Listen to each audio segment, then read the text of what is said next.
د ننګرهار ګوشتې، درنور، رودات، بهسود، سره رود، خوږیاڼو، حصارک، چپرهار، کوټ، بټي کوټ، اچین، سپینغر، نازیان، دوربابا او مومندرې ولسوالیو کې د یونیسف په مالي لګښت لسګونه د څښاک د پاکو اوبو شبکې د کلیو بیا رغونې او پراختیا وزارت لخوا جوړې او ګټې اخیستنې ته وسپارل شوې چې 14,000 کورنۍ به پاکو اوبو ته لاسرسی پیدا کړي. په همدې تړاو جوړو شوو مراسمو کې د کلیو بیا رغونې او پراختیا وزیر ملا محمد یونس اخندزاده وویل په ټول هیواد کې بېلابېلې لویې او کوچنۍ رغنیزې پروژې پلي کړي دي.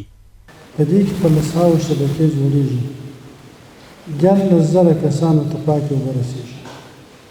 دا څه کوچنۍ خبره نه ده، دا ډېره درنه خبره ده. او چا چې زموږ سره په دغه د بار په پورته کېدو کې مرسته کړې ده، مننه ورسره کوو، ودانۍ ورته وایو.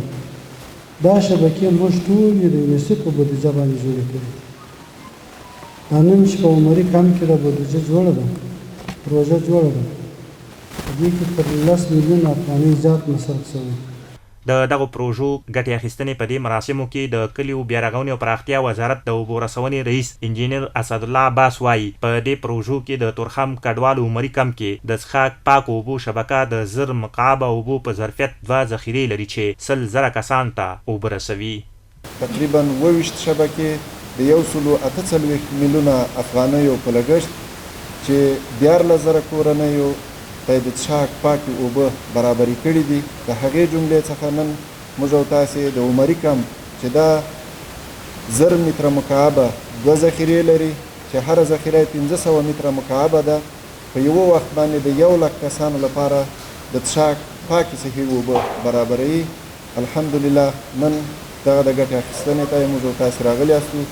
دغه راز د ننګرهار کلیو بیا رغونې او پراختیا رئیس مولوي قسمت الله مبارز وایي دغه پروژې د 6 میاشتو په موده کې بشپړې شوي او پر خلکو یې غږ وکړ چې د اوبو له بېځایه کارونې ځان وساتي.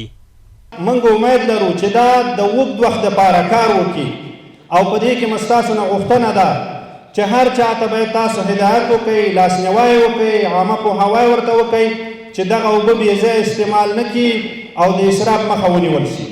د دغو پروژو د ګټې اخیستنې پر وخت د ننګرهار والي ملا محمد نعیم اخوند او د یو شمېر نورو ادارو مسؤلینو هم حضور درلود.